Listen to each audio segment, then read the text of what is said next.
I was completely stunned when my husband, Jonathan, unexpectedly suggested that I return to my parents' house, even though they were already living with us. His sudden announcement left me in disbelief. However, he appeared to think he was being perfectly reasonable. He bluntly questioned, "Do you have a problem with that? Don't argue with me. I'm okay with divorcing you if you do." His recent demeanor had been cold and unapproachable, and I had my own issues with him. Although I had contemplated divorce myself, it felt unjust for him to force me out of our home. I thought to myself, I'm the one paying $3,200 for our living expenses. Does he even recognize that? As I stood there, still processing what he said, he became increasingly irritated and ordered, "Leave this house now. My parents won't feel comfortable with you here." I couldn't comprehend why I had to go, but I ultimately agreed. "All right, I'll take all my things with me." As soon as I conceded, he seemed satisfied and abruptly stated, "Then do it." Before turning away, without delay, I contacted a shop to sell my possessions. "My name is Betty, and I live with Jonathan, who is 3 years older than me. We met through mutual friends, and our initial casual encounter evolved into spending an entire day together." Jonathan shared his dream of becoming a voiceover artist, and I was captivated by his rich voice. I've always had a fondness for soothing tones. It seemed he felt the same connection as we exchanged numbers and arranged more outings. Before we knew it, we found ourselves in a relationship almost effortlessly, without ever officially discussing it. I had just graduated from college when we met. After graduation, I started working and dating someone who had a bit more life experience, which was exciting. My friend Laura had some concerns about our 3-year age difference, but I reassured her it wasn't an issue. I genuinely liked Jonathan and felt his affection in return, so I had no worries. Eventually, Laura came around, trusting my judgment. Jonathan and I had been together for 2 years when he brought up the idea of marriage. I had already talked to my parents about him, including his age, and they were eager to meet him, holding high hopes for our future. I often wondered when he would propose, and it ended up happening during one of his regular visits to my apartment. We were simply lounging around and enjoying each other's company, not the most romantic setting, but very much in line with Jonathan's style, and I was perfectly fine with it. When he popped the question, I casually responded, "Sure, let's get married." Perhaps we both approached the situation with a laid-back attitude. After the proposal, we visited each other's families. However, I didn't quite connect with Jonathan's family.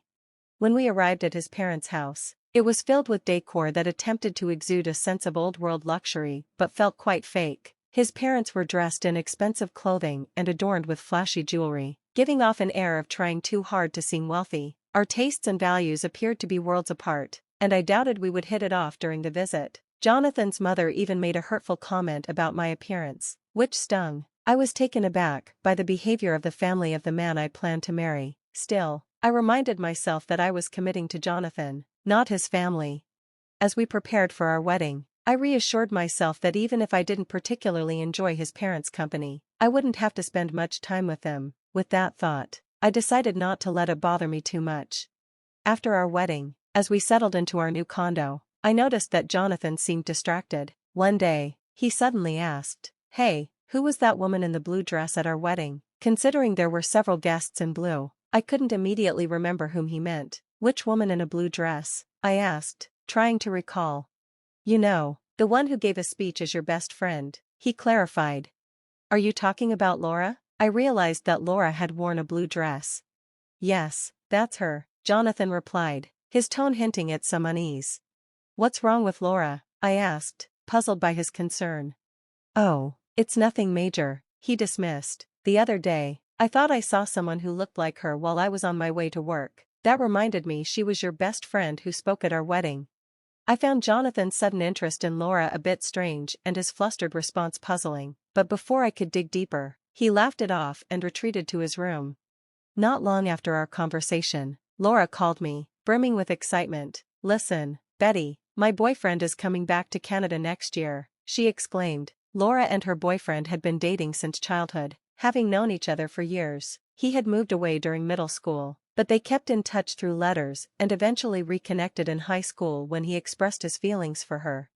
I've always enjoyed hearing Laura's romantic stories. Despite her boyfriend working at an international branch for several years, they managed to maintain their strong connection. "So, do you think he might propose once he's back?" she wondered eagerly. "And then you two will get married," I teased, half joking. Laura laughed and replied, "Oh, Betty, you always jump to conclusions. Just make sure to invite me to the wedding. I promised to deliver another emotional speech at your wedding, but after the lovely one you gave at mine, I need you to keep the standard reasonable. Let's not set expectations too high." We both laughed, sipping our tea, relishing the comfort and trust that flowed effortlessly between us. We had always been there for one another, ready to lend an ear whenever either of us encountered challenges. Around this time, I began to notice shifts in Jonathan's schedule. He started coming home later and later. "Working late again tonight?" I inquired one evening. "Yeah, what, you think I shouldn't be working?" he shot back. Even after we tied the knot, Jonathan was determined to pursue his dream of becoming a voiceover artist. He was committed, balancing part-time jobs to pay for his voice training classes. Sadly, all the income he earned went directly toward these lessons, leaving me to manage all our household expenses. This made it tough for us to save any money together. As time went on, it became increasingly clear that Jonathan wasn't prepared to compromise his dreams for our financial well-being. My worries mounted as he clocked in long hours at his part-time job, which only added to our financial difficulties. "Hey, don't you think you've been working too hard lately? They shouldn't be piling on so much overtime, even for a part-time role," I commented one day. "I told you I'm fine. More money is always a plus. Just keep your thoughts to yourself," he retorted sharply. At that point, Jonathan had become more distant, often avoiding using my name in conversation. Since we got married, he had started addressing me simply as you. I had anticipated more warmth in his tone, but his words were frequently harsh. His once soothing voice had turned abrasive, and his drinking had noticeably escalated. Sometimes, his voice even sounded hoarse, which was alarming for someone pursuing a career in voice acting. Despite this, he showed little interest in discussing his health and increasingly avoided talking to me. Eventually, he began to ignore me entirely, even when we were together in the same space. During these difficult times, Laura reached out to me. She said she had something significant to discuss, so I suggested we meet. Given my concerns, I was eager for a chat. We decided to rendezvous at a cafe that had a more private seating arrangement. Laura selected our booth carefully, choosing a spot where we could easily see the counter and staff from the entrance. "Did you choose this particular room on purpose?" I asked, noticing her cautious demeanor. "Yes," she confirmed. "I wanted a place where the staff could see if anyone suspicious was lurking outside." "A suspicious person? Is that connected to what you wanted to talk about?" I inquired, putting the pieces together. Laura nodded, her face tense. She explained that she felt as though someone had been following her since she left her job about a month ago, and now she sensed she was being watched on her days off. The reason for selecting a room with a clear view was that she feared the person stalking her might try to eavesdrop on our conversation. "Have you contacted the police about it?" I asked, my concern growing. "I tried, but without any direct evidence, they can't do much," she replied with a sigh. "What about your boyfriend? Isn't he coming back next month?" I asked, hoping she had someone to rely on. "I thought about talking to him too, but I wanted to discuss it with you first, someone I trust," she explained. I understood her need for immediate support. Laura hadn't been able to get a clear look at her stalker, making the situation even more frightening. She was too scared to determine whether her follower was a man or a woman. I decided to keep an eye out from a distance to try and identify who was following her. During this time, I was grappling with my troubled relationship with Jonathan and found it hard to express my feelings. However, as I observed the situation, I made a shocking discovery. The individual trailing Laura was none other than my husband, Jonathan. He often claimed he had to work late, but I noticed that after his shifts, he would linger near Laura's workplace, following her as she departed. I was in disbelief to learn that the person instilling fear in my best friend was my husband. Watching Jonathan shadowing Laura with a creepy, unsettling grin drastically altered my view of the man I had married. The man I once loved now felt like a stranger, and the love I thought was eternal had turned icy. I knew I had to reveal the truth to Laura. I urged Laura to take action right away for her own safety, with help from her coworkers. She arranged for a driver to take her straight from the underground parking garage to her new home. We took these steps to make sure she felt secure. As Laura made her escape, Jonathan's irritation escalated. Eventually, he couldn't hold back his anger any longer. "My parents are moving in here, so you need to return to your parents' house," he demanded one day, catching me off guard with his unreasonable request. "If you have an issue with that, I'm perfectly fine with getting a divorce," he threatened, his temper flaring. Though I had my own grievances and had thought about divorce before, the reality of our crumbling relationship hit me hard at that moment. I couldn't believe Jonathan thought he could just kick me out of our home. I was the one paying $3,200 for our monthly expenses. Did he even remember that? I gave him a dubious look, but he just snapped, "Just get out. My parents can't move in while you're still here. Why do I have to leave? I don't get it." Despite feeling confused and frustrated, I replied calmly, "Fine, I'll take everything I bought with me." Hearing my agreement, Jonathan impatiently told me to hurry and walked away. I quickly contacted a local buyback service, and they arrived at our apartment the next day.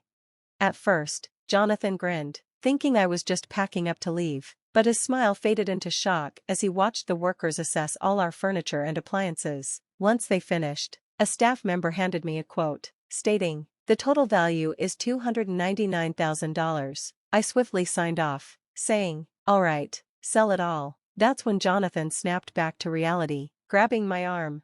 "Why are you selling everything? My parents are moving in. How can they do that without any furniture?" I shook off his grip and replied, "What do you mean? When we got married, you said you were broke because of your acting classes. You asked me to cover the rent, furniture, and living costs. I never realized you were this broke. I feel deceived. Remember the $3,200 I've been paying each month? From now on, you'll have to cover that, and with your parents moving in, I bet it'll be even higher." Jonathan went pale as he grasped the seriousness of the situation. He quickly tried to regain his composure. "You thought I'd cancel the divorce just because of money? Who do you think you are? I've already gotten close to a rich woman," he claimed, trying to appear unaffected.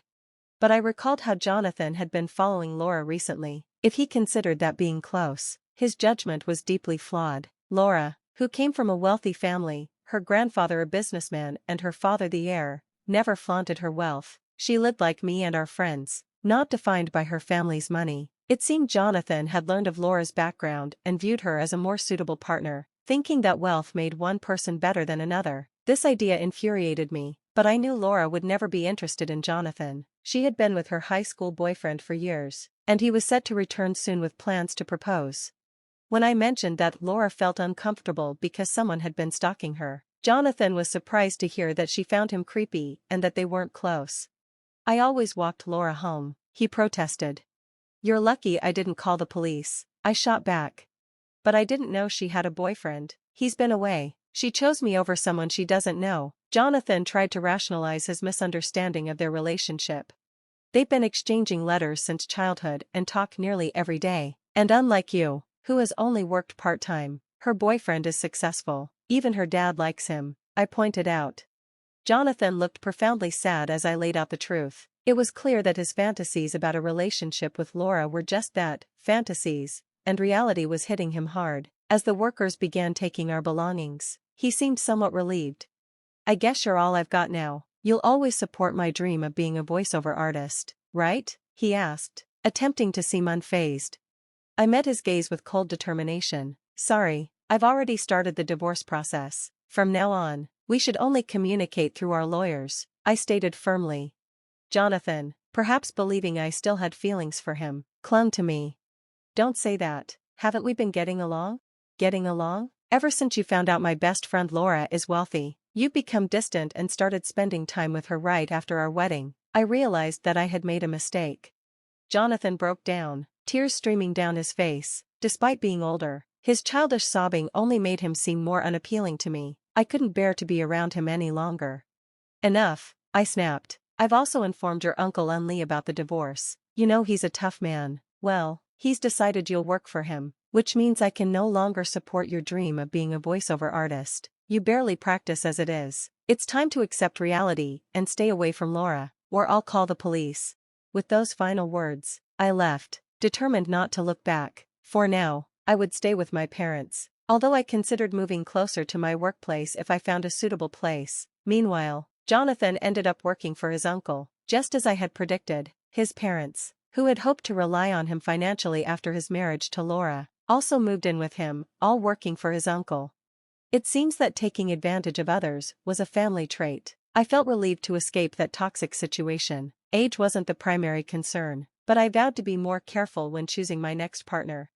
On a brighter note, after sorting things out with Jonathan, Laura invited me to her wedding. She introduced me to her long-term boyfriend, and I genuinely wished them all the happiness in the world. Thanks for watching, see you again in the next video, and stay stunned.